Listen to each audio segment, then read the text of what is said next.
Please note that as we go into this lesson, in the beginning, in the introductory part, I have made a pretty serious mistake. Instead of saying God bringing the human race under the umbrella of His grace, I have said under the umbrella of His law.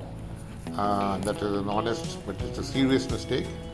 So when you come across that, please replace that word law with grace as you hear it. Thank you.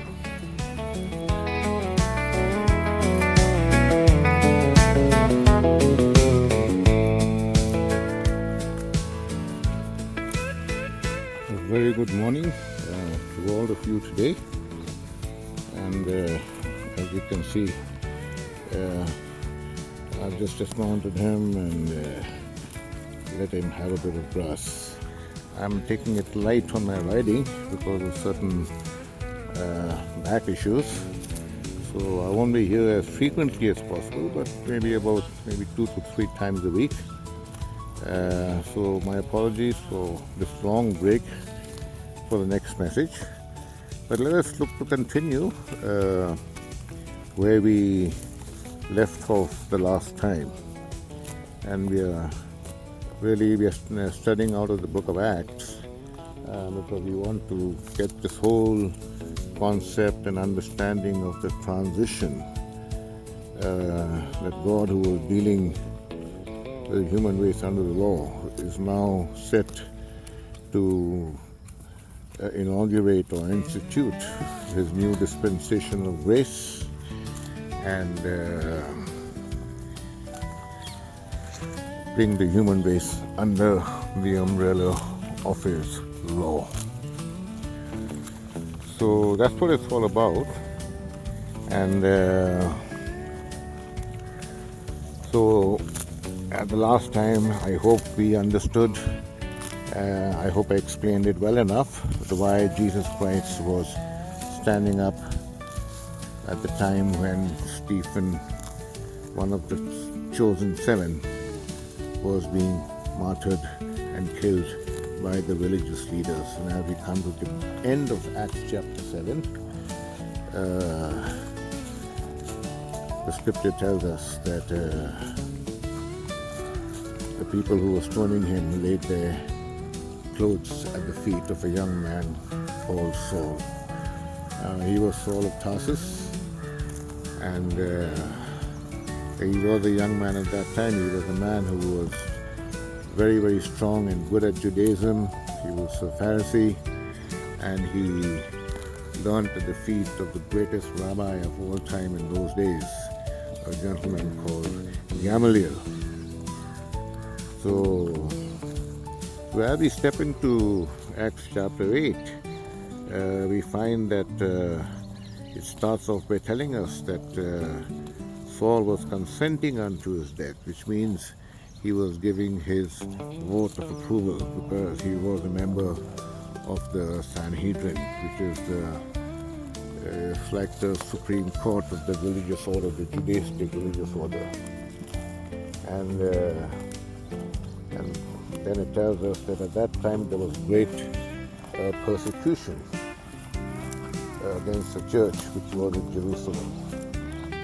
Now once again, we have this word church coming in, so we need to be a little careful in our understanding. As we mentioned before, I think in one of the lessons previously, when the word church is mentioned, it's a generic term. Church comes from a Greek word called ecclesia, which very simply means an assembly of called out people. So they were the assembly of called out people, those who had believed in Jesus Christ, that He was the promised Messiah, as the scriptures has foretold, and they embraced that. So it was these Jews that Saul was out to persecute. And the persecution was so great that scripture tells us that they were all scattered throughout, right? They were all scattered throughout all the regions, and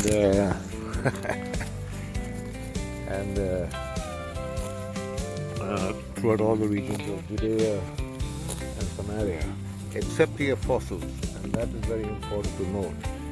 The 12 apostles stayed put right there in Jerusalem because they had to be there, because as far as they were concerned, Jesus Christ would be returning. They didn't know it was going to go on for another 2,000 plus years. As far as they were concerned, according to their understanding of the Old Testament prophetic timeline, that Jesus would be coming back to set up his kingdom, and they had to be in Jerusalem, because it was to Jerusalem, the Mount of Olives, that he would return to. So anyway, they carried off Stephen to his burial, and according to the Jewish custom, they had a lot of lamentation over him and mourning. And as for Saul, the Bible tells us, he made absolute havoc of the church. He was entering into every home, every house, and pulling out the men and women and committing them to prison. But the verse 4 of Acts chapter 8 is very key. And in fact, let me give you another key phrase. In Acts chapter 8 verse 1, it says that they were scattered abroad. Now just keep that in the frontlet of your mind, because you're going to need that, because later on in scripture, when we come to the letters of the apostle Peter and James, then in the very first introduction, in the very first verses, they will actually write that they are writing this epistle, their epistles, to the Jews scattered abroad. So keep that in mind, because a lot of confusion has taken place within Christendom, where they put James and Peter over Paul. And so it is a Jewish letter, they are Jewish letters, and they are addressed to this particular group of people, the Jews who are scattered abroad. We will speak more on that later on, but let's continue where we are on track. And it says that so anyway, these Jews who were scattered, and wherever they got scattered, they went preaching the word, which obviously involved the gospel of their salvation also. But it was according to the Old Testament gospel, the one that Jesus was preaching. And what was that? That the kingdom of heaven is at hand, and that he was the Messiah. And all they had to do was believe that by faith, and God would later on, without their knowledge, take care of the rest.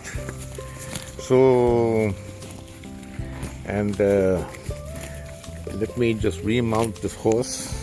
He's having too much of a good time, and we will continue.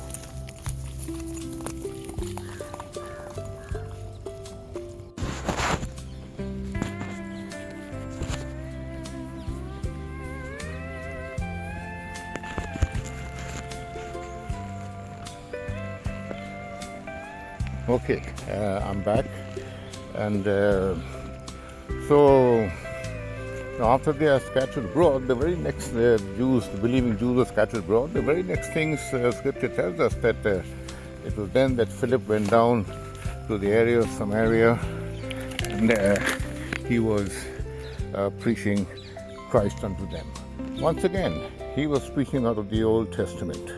Okay, so keep that in mind, because the revelation of the mystery are not there as yet. He was not teaching the death, burial, and resurrection for salvation, but rather he was preaching the resurrection, but in the sense that the ones that we killed represented the Jews. He said that the message is that God has raised him from the dead.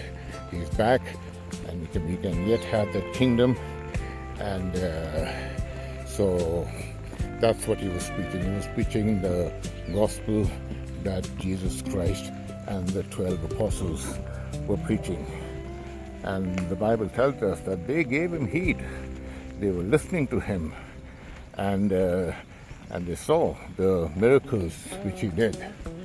Now, once again, the reason he did those miracles, because God allowed that, because the Jews always required a sign. And The Samaritans, of course, were like half Jews and half Gentiles, and that goes back a long time to the history, which we will cover at one point. And of course,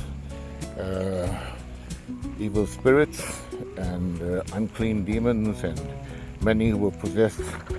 The Bible tells us that they were taken out. Many with the disease of palsy were healed.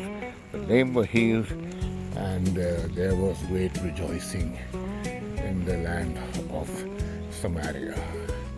Okay, I'll give you a very quick recap. The Samaritans were half Jewish and half Gentile. Their separation came back in the Old Testament when we read the book of 1st and 2nd Kings. The kingdom of David had split up into a northern kingdom and a southern kingdom, and the northern kingdom were the Samaritans, who actually even built their own temple at Mount Gerizim, if I'm not mistaken, but it was not a valid temple, but that is where they worshipped. And of course the real temple was at Mount Zion in Jerusalem. So it was 1,000-year separation, and before there's going to be a reconciliation between the Jews and the Samaritans very, very shortly.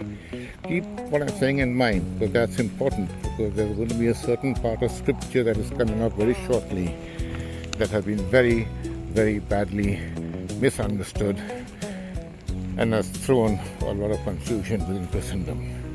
So this history is important. It's God's story, okay?